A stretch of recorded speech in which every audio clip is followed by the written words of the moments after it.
warahmatullahi wabarakatuh. Perkenalkan, saya Farah Raffi Bude Ekasari, NIM 72114181010 dari kelas akuntansi D 2018.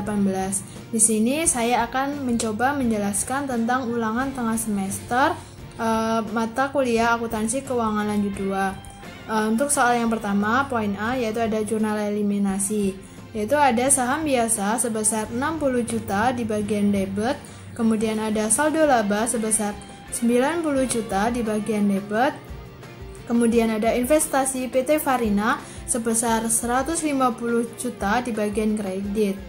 Nah, bisa diperhatikan pada penjurnalan ini tidak ada pencatatan penambahan pada bagian aktiva ataupun hutang, melainkan hanya tercatat pada bagian investasi. Mengapa? Ini dikarenakan yang diakuisisi hanya sahamnya saja, yaitu senilai 150 juta. Ini mencerminkan dari nilai aktiva bersihnya juga. Ini menunjukkan hak kendali dengan cara mengambil alih saham PT Farina. Untuk yang selanjutnya yaitu ada neraca setelah konsolidasi, yaitu poin B. Di sini ada akun kas pada PT Simon sebesar 65 juta, piutang usaha 87 juta, persediaan 110 juta, pembangunan 220 juta, investasi PT Farina 150 juta, total aset 632 juta, hutang usaha 92 juta, wesel bayar 150 juta, saham biasa 100 juta, kemudian ada saldo laba 290 juta. Untuk PT Farina sendiri, kas 18 juta, piutang usaha 37 juta, kemudian ada persediaan 60 juta, bangunan ada 150 juta, totalnya menjadi 265 juta. Untuk utang usaha pada PT Farina sebesar 35 juta, wesel bayar 80 juta, saham biasa ada 60 juta, dan saldo laba 90 juta.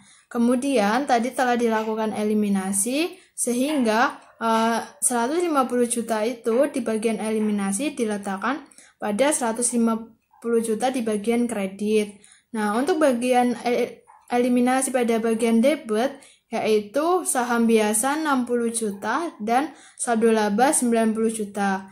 Sehingga laporan keuangan konsolidasi di debit kas sebesar 83 juta, kemudian piutang usaha 124 juta, kemudian bangunan 170 juta, dan investasi PT Farina sudah habis karena telah dilakukan eliminasi. Kemudian untuk bangunan sendiri ada 370 juta, kemudian untuk utang usaha ada 127 juta, kemudian wesel bayar 230 juta, dan saham biasa 100 juta, kemudian saldo laba 290 juta, sehingga totalnya menjadi 747 juta. Nah, selanjutnya kita akan melanjutkan pada soal yang kedua. Soal yang kedua yaitu ayat jurnal yang dicatat oleh PT Wamena selama tahun 20 pada pembukanya.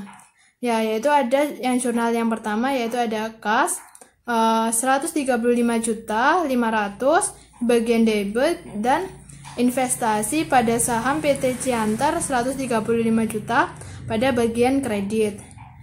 Untuk yang jurnal kedua, yaitu ada investasi pada saham PT Ciantar 22 juta 500, kemudian di kredit ada pendapatan dari anak perusahaan 22 juta 500, itu diperoleh dari 30 juta dikalikan 75%. Untuk jurnal yang berikutnya, yaitu ada kas 9 juta di debit, kemudian ada investasi pada saham PT Ciantar yaitu 9 juta diperoleh dari 12 juta dikalikan dengan 75%. Nah, untuk yang terakhir yaitu ada pendapatan dari anak perusahaan yaitu 3 juta di debit dan investasi pada anak perusahaan 3 juta di kredit.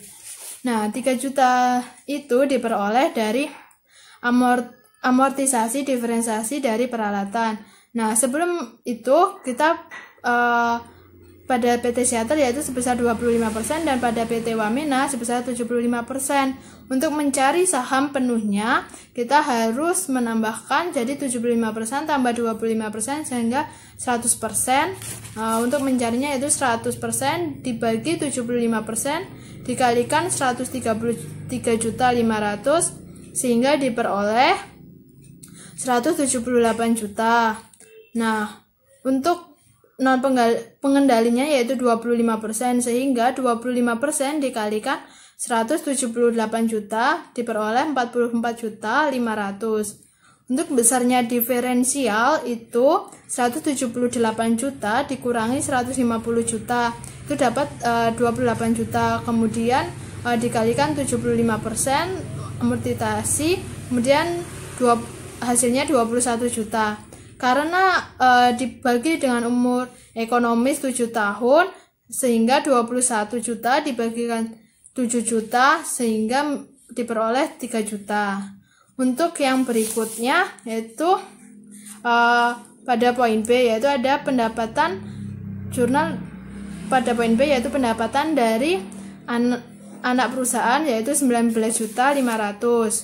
Nah, di debit, kemudian dividen diumumkan di kredit 9 juta, kemudian investasi non pengendali 10.500.000. Untuk dividen yang diumumkan itu sebesar 9 juta diperoleh dari 12 juta dikalikan dengan 75%.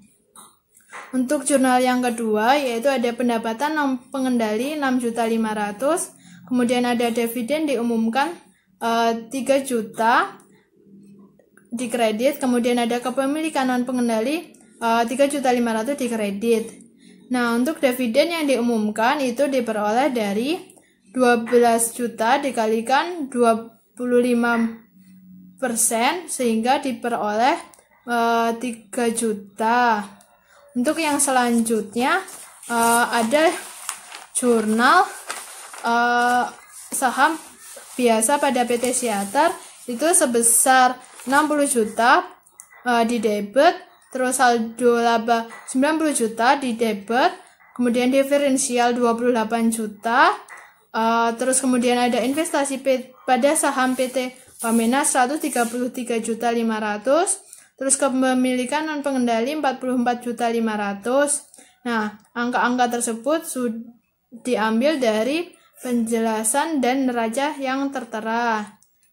Kemudian ada jurnal peralatan di debit 28 juta, kemudian ada diferensiasi 28 juta di bagian kredit. Selanjutnya ada jurnal beban diferensial 4 juta di bagian debit, kemudian ada akumulasi penyusutan 4 juta di bagian kredit.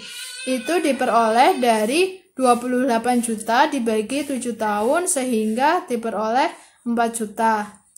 Demikian penjelasan dari saya. Wassalamualaikum warahmatullahi wabarakatuh.